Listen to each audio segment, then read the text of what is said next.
বিরতির পর স্বাগত। মোটর স্ট্যান্ড কাঁসারিপট্টি স্থিত রাজন্য আমলের কালী মন্দির পাড়ার সুন্দরী কালী মন্দির, যা এলাকাবাসীর কাছে একটি জাগ্রত কালী মায়ের মন্দির।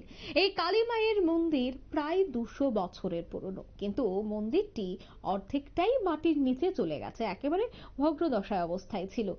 এবার সেই মন্দিরটিকে আবারও সুন্দর করে তোলার কাজ হাতে নিয়েছে পুর নিগম। প্রায় 20 লক্ষ টাকা সংস্কারের কাজে লাগানো হচ্ছে। আজ এই সংস্কারের কাজটি ঘুরে দেখলেন রাজ্যের মুখ্যমন্ত্রী ডক্টর মানিক সাহা। সাথে ছিলেন মেয়র দীপক মজুমদার, এলাকার কর্পোরেটর রত্না দত্ত। রাজন্য আমলের এই কালী মন্দির আবারও সাজিয়ে তোলা হচ্ছে। এই কালী মন্দিরে ঐতিহ্য অনেকেরই জানা, রাজন্য আমলে যেহেতু তৈরি, এবং এই পাড়ায় কালী মন্দিরকে কেন্দ্র করে কিন্তু একটা আবেগ অবশ্যই রয়েছে এলাকাবাসীর।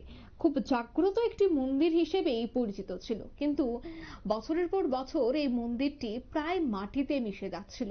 এবার কিন্তু এই মন্দিরকে পুনরায় সংস্কার করার জন্য হাত লাগিয়েছে পুর নিগম। আজ এই এলাকাটি পরিদর্শন করতে গিয়ে মুখ্যমন্ত্রী ডক্টর মানিক সাহা কি বলছেন শোনাচ্ছি। অবগতির জন্য আমি জানাচ্ছি, আসলে আমার বক্তব্যের মধ্যে এটা বলা উচিত ছিল। এর আগে যখন আমি এসেছিলাম, এখানে বহু পুরাতন যে এলাকা তারা সুন্দরী যে কালী মন্দির, সেটা একদম মাটির নিচে চলে গিয়েছিল। আমি একটা ঘোষণা দিয়েছিলাম, সেটা আরো যাতে উপরে তোলা যায়, এবং এটা কিন্তু খুব ডিফিকাল্ট হারকুলিয়ান কাজ ছিল। সেই জায়গায় দাঁড়িয়ে আজকে এটার কাজকর্ম এবং বাইরের থেকে যে এক্সপার্ট তাদেরকে আনা হয়েছে, এবং প্রায় 20 থেকে 25 লক্ষ টাকা খরচ এর মধ্যে ধার্য করা হয়েছে, এবং প্রায় 7.5 ফুট উপরে উঠিয়েছে সেটাকে।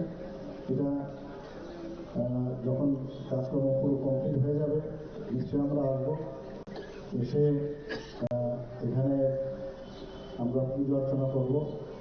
এই কথাটা বলার জন্য আমি আপনাদের সামনে দাঁড়িয়েছি, এবং আমি আমাদের আগরতলা মিউনিসিপ্যাল কর্পোরেশনের মেয়র সাহেবকে ধন্যবাদ দেব, ওনার নেতৃত্বে সেটা সম্ভব।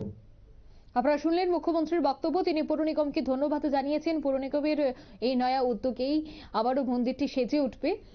কালী মন্দিরের সংস্কারে আজ পরিদর্শন করলেন মেয়র, রাজ্যের মুখ্যমন্ত্রী এবং সেই এলাকার কর্পোরেটর রত্না দত্ত। নিয়ে নিচ্ছে ছোট্ট একটি বিজ্ঞাপন বিরতি, সঙ্গে থাকুন।